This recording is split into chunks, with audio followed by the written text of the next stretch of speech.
Salut Richard. Salut Jean-François. On a beaucoup parlé des CHSLD, l'angle mort dans la préparation contre le coronavirus.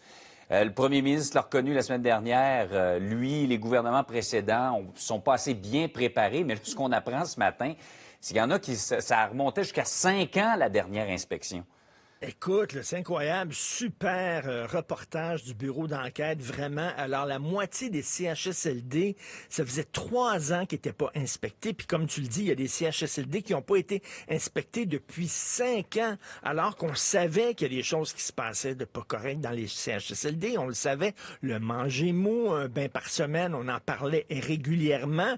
Il n'y avait pas d'inspection. Et quand il y avait des inspections, ça, je trouve ça aussi extrêmement choquant, ce que découvert le bureau d'enquête, quand il y avait des inspections, on cachait les faits, on cachait la réalité, on se mettait des lunettes roses, puis on écrivait des rapports extrêmement complaisants.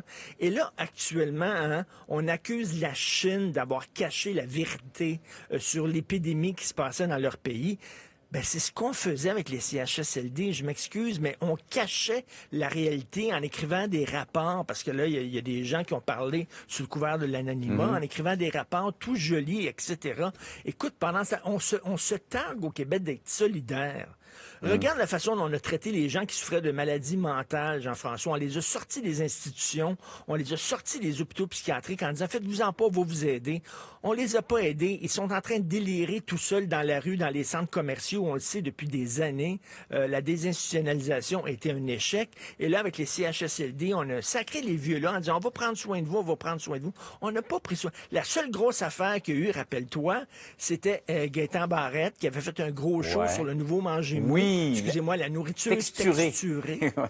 La nourriture texturée, il avait invité tous les journalistes au Centre de congrès de Québec à faire une grande dégustation. Miam, miam, miam, c'est-tu assez bon? La sauce brune est-tu fantastique? On se croirait chez Toqué, ça n'a pas de bon sens comment les vieux sont bien traités dans nos CHSLD. C'est la seule affaire qu'on a fait. Écoute, c'est vraiment un scandale. Et là, à la limite, là, je dirais pas que c'est une bonne affaire ce qui se passe avec la pandémie, mais ça nous force à regarder la réalité en disant, ben ça n'a pas de bon sens, là. Ouais. Il faut prendre soin des gens plus vulnérables, des gens qui ont des problèmes de santé mentale, des gens qui sont dans les CHSLD. Et cette pandémie-là nous force à regarder des choses qu'on ne voulait pas voir. Ouais. Et tu sais, quand on dit tout le temps, j'espère qu'on sera plus comme avant, que ça va avoir changé nos habitudes, cette crise-là, ben on l'espère qu'après ça, là, on laissera pas les choses aller comme ça. Donc, excellent job du bureau d'enquête. Comme d'habitude, dans bien d'autres domaines, ça prend une tragédie ou une catastrophe pour qu'on se dise, ben là, les choses vont changer.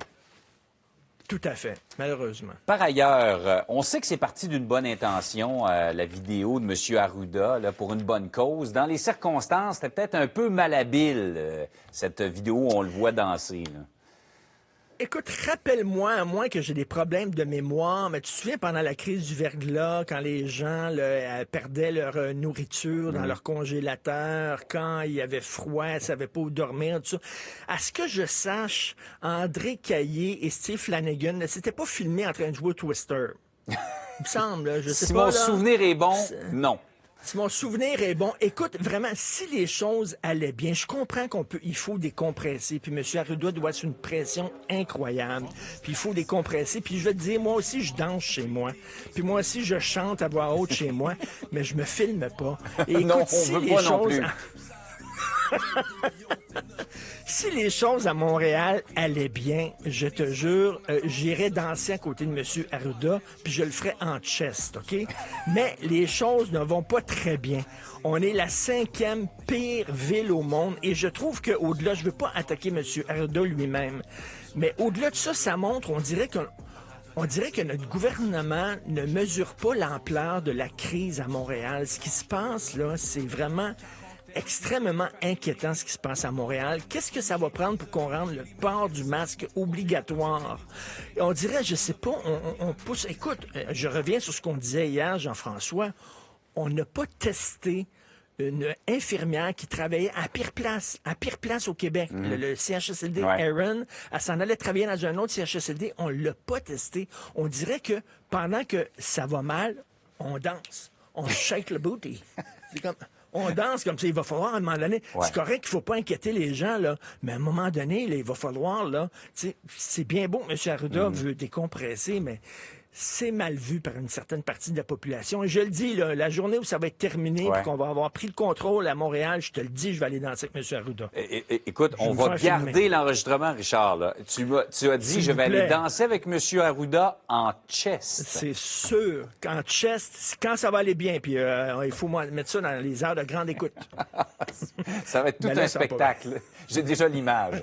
Hey, Richard, bonne journée. Salut. Salut.